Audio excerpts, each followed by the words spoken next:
Welcome. I'm David Brooker, and you're listening to the Old Soul Podcast, exploring spirituality and life.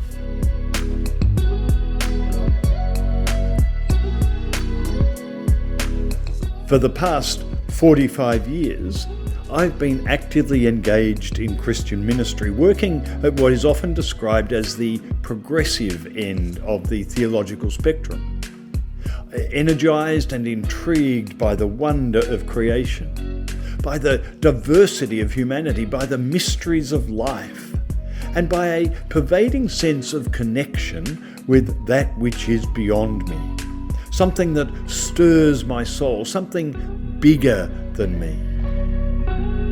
In my retirement, I remain committed to rigorous theological and biblical scholarship, open to new ideas and enthusiastic about dialogue with those who live at different points on the Christian theological spectrum, and with those who live within different faith traditions. You'll find that diversity represented within my presentations. I began writing a blog primarily to sustain and kindle my own ongoing thought and practice.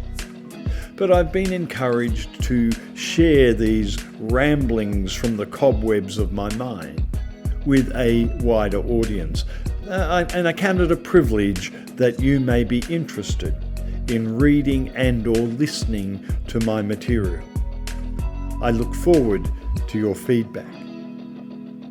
I hope you might even choose to subscribe to my site at www.oldsoul.blog. Thank you for checking it out. Now let's get into this week's episode.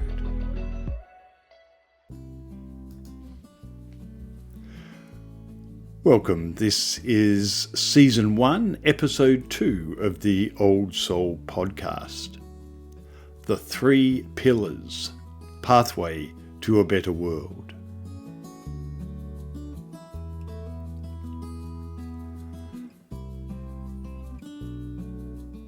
Most mornings, as I take my dog for a walk, I get to sit on the boardwalk at Carrum, sipping my coffee and gazing out across the bay with the skyline of the Melbourne CBD in the distance.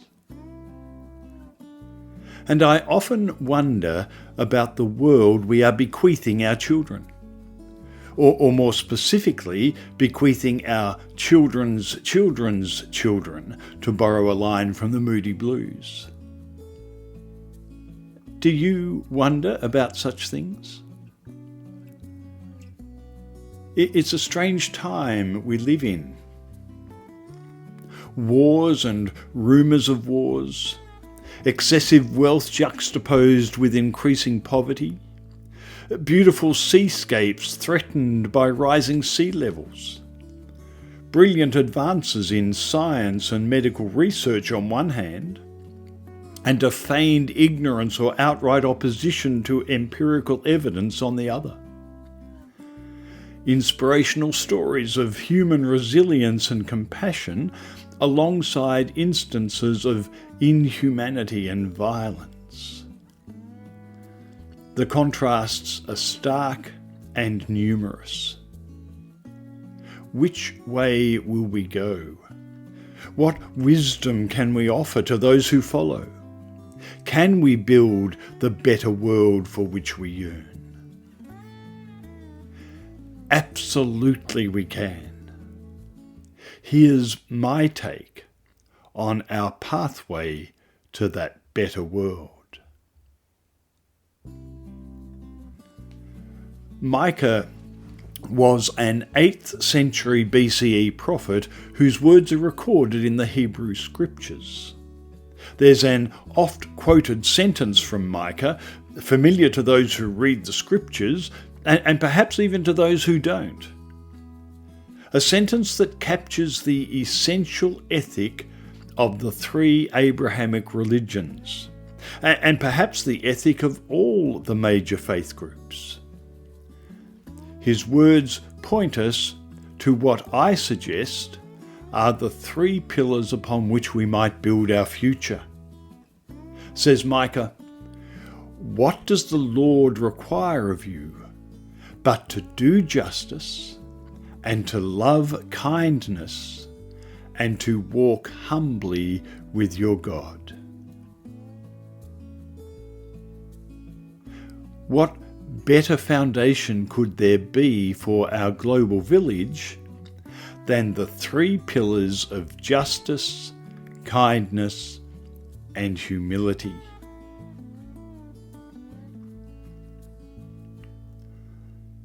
What is justice? Forget the all too prevalent contemporary understanding that equates justice with judgment. Justice in the biblical sense is not about judgment or penalty or paying the price for misdemeanor. That is retributive justice. The eye for an eye sort of justice that justifies injustice as a response to injustice.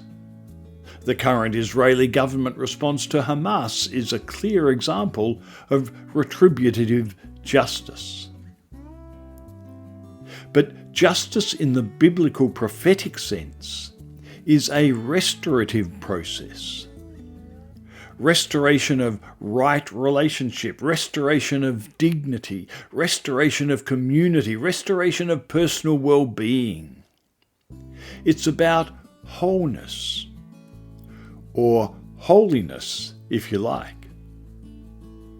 A community anchored in restorative justice will be a community that cares for each other and for others, that advocates for those whose voices are diminished, that works for the restoration of right order in society, in politics, in social structures, and in creation. Restorative justice, proactive and outspoken, will be a pillar upon which our new world may be built. Kindness is the second foundational pillar. Kindness is a rather beautiful concept and significantly a value that is shared by virtually all world religions. Kindness can sometimes be confused with a passive, almost soft sentimentality. But the kindness that we are claiming here is neither passive nor soft. Kindness is active and strong. It is not merely do no harm, but it is purposefully and intentionally do good, do kindness. Kindness is an active and generative quality. It's about living with generosity, offering mercy, acceptance, embracing diversity. Kindness is a building block of justice, a pathway to harmony, as it calls us to compassion, offering kindness to all people, to all creation, to all life. Have you noticed a concerning global trend of opposition to immigration and antipathy toward refugees? It's playing out in the French election process right now. The pillar of kindness challenges this drift with its call to compassion and generosity. And it is a pillar upon which our better world may be built. So, justice, kindness, and finally, humility. If justice is too often equated with judgment and condemnation, then so is arrogance too often mistaken for self-assurance and strength. The biblical tenet is that genuine self-assurance, deep strength of character, is anchored not in arrogance, but in humility. A willingness to serve, a preparedness to elevate the other, an awareness of right perspective. Humility ought to be lauded as a foundational pillar of society, but it is too often overwhelmed amidst a sea of strident voices, overdeveloped egos, and an unhealthy focus on individual rights. It has always mystified me how society, particularly Western society, continues to accede to those who are self-promoting, continues to listen to those who are self-opinionated, continues to defer to those with the loudest, most strident voices. We've seen this exemplified in US politics over the past 8 years, and certainly in the recent presidential candidate debate. It is clear how destructive and divisive unfettered arrogance can be.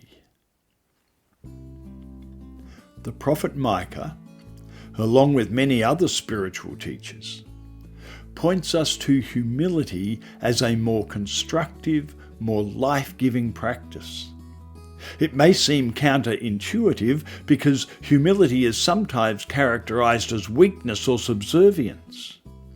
But humility is actually evidenced by a generosity of spirit, an orientation of acceptance, an openness of mind that is life-giving to the other as well as to ourselves.